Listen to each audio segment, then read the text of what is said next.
I did not buy Starport Valith 9 because I was brave. I bought it because I was tired. 30 years I spent building fortifications across contested star systems during the Orion expansion wars. 30 years of welding blast doors while the ground shook beneath my boots. 30 years of watching the things I built get torn apart, and then building them again. By the time I retired, I was 52 years old, and the only thing I wanted in the entire galaxy was silence. So when I saw the listing on the Galactic Salvage Reclamation Board, I thought I was dreaming. An entire starport. 6 docking spires. A cargo ring the size of a small city. Habitation decks designed for 10,000 souls. All of it sitting dead and dark on a barren moon called Great Hallow, orbiting a brown dwarf in the most forgotten corner of the Sagittarius Reach. The starting bid was less than the cost of a used shuttle. Nobody else raised a hand. The Thessic auctioneer, a tall insectoid woman with careful eyes, paused before she finalized the sale. She folded her forearms and looked at me the way someone looks at a person about to walk into a storm. "You understand," she said, "that this station once belonged to Commander Valith." I told her I had heard the name. "Everyone has heard the name," she replied. "The drekkari warlord who unified 3 star clusters. She disappeared over 900 standard years ago, but her claim on the station was never formally dissolved. No species has touched it since. Not because it is worthless, Mr. Devane, because they are afraid. I signed the deed anyway. A missing alien warlord from 9 centuries ago did not concern me.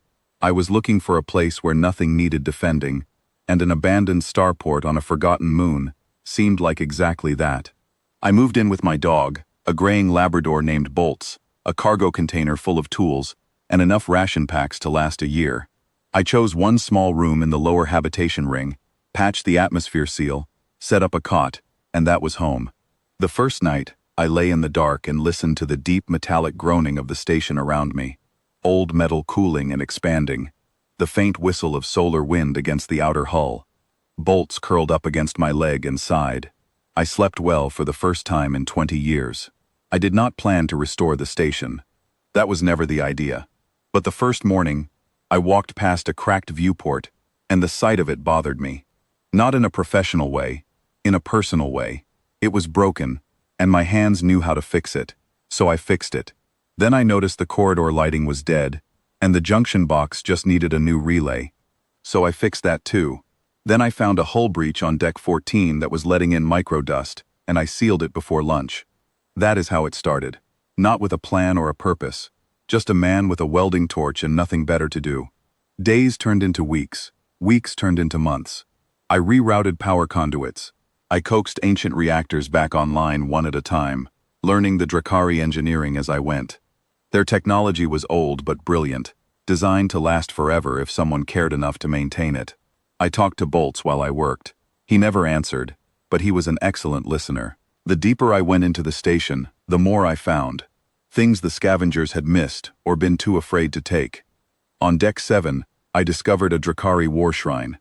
Holographic battle hymns were still playing on a loop, powered by a backup cell that had somehow lasted 9 centuries. The music was deep and rumbling, like thunder trapped in a cathedral. I did not understand the words, but I understood the feeling. It was the sound of someone remembering something they could not let go of. Further in, I found the command chamber. Star maps of ancient campaigns still glowed faintly on the walls. Entire civilizations charted in lines of light, and beyond that, sealed behind a door that took me 3 days to open, I found Valith's personal quarters. I expected weapons, trophies, the possessions of a conqueror. Instead, I found handwritten journals filled with strategic philosophy. A collection of alien poetry from a dozen different species, carefully organized and annotated in Valith's own hand.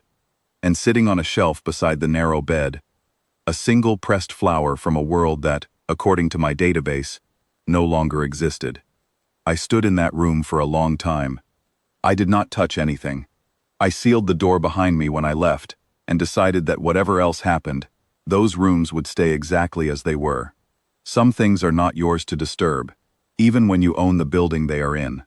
Around the 6th month, something unexpected happened.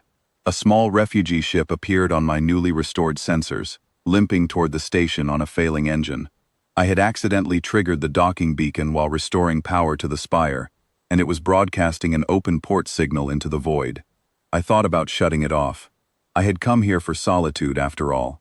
But the ship was leaking atmosphere, and there were children aboard. I guided them in, patched their hull, and fed them. They were a Thessic family, 5 of them, running from debt collectors in the inner systems. They had nowhere to go. I told them they could stay for a few days. They stayed. Then came a pair of Korvathi mechanics, big-shouldered reptilians with gentle hands, whose workshop had been seized by a corporate conglomerate. Then a Peleki trader whose route had dried up. Then a young human woman named Sarah, who arrived alone in a battered shuttle and never explained what she was running from. I did not ask. Some questions are not yours to ask, even when the person is sleeping under your roof.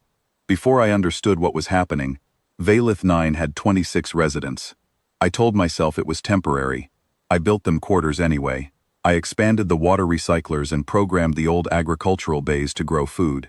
I set up a common area in the cargo ring, where people could eat together. Boltz appointed himself the official greeter of every new arrival, and took the job very seriously. It was not the silence I had come looking for, but I did not mind the noise. Then, 14 months after I moved in, everything changed. I was on deck 12, replacing a lighting panel, when every sensor I had restored started screaming at once. I dropped my tools and ran to the command chamber. The star map was alive with a single contact, massive, dropping out of fold space less than 1,000 kilometers from the station. It was a warship, a Drekkari Crescent-class dreadnought, a design so ancient it belonged in a museum. Its hull was scarred and patched, but its engines burned with steady, terrifying power. It was larger than the station's biggest docking spire. The community panicked. The Thessic family gathered their children. The Korvathi reached for tools that could double as weapons. Sarah stood at the viewport and watched the warship approach, with an expression I could not read. I felt the old instincts stirring in my chest. The combat engineer's reflex. Assess the threat. Identify the choke points. Fortify. Defend. I had spent 30 years listening to those instincts, and they had kept me alive.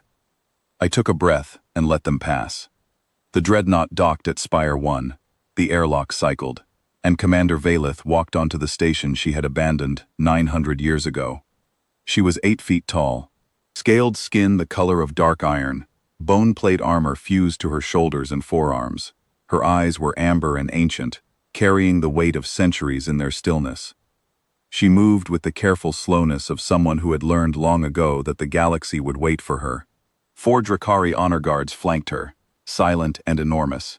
They stopped in the main concourse, the one I had spent 3 weeks repairing and repainting, and Valith looked around. She spoke one sentence. "Who gave you permission to touch what is mine?" I will not pretend I was not afraid. Every species in the Reach knows Valith's name. Military academies teach her campaigns. Governments use her as a cautionary tale.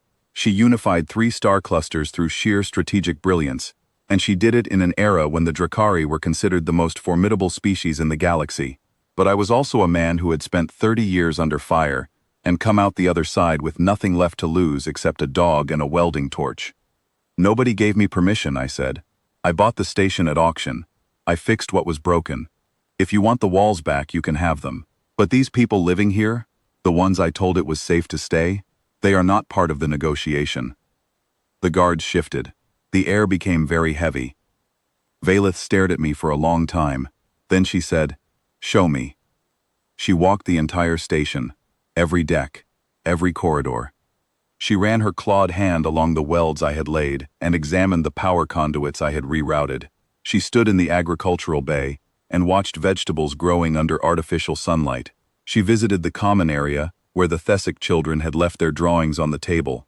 When she reached her sealed personal quarters and saw that I had left everything untouched, she stood in the doorway for nearly 10 minutes without moving. Then she found me in the command chamber and asked me a question I did not expect.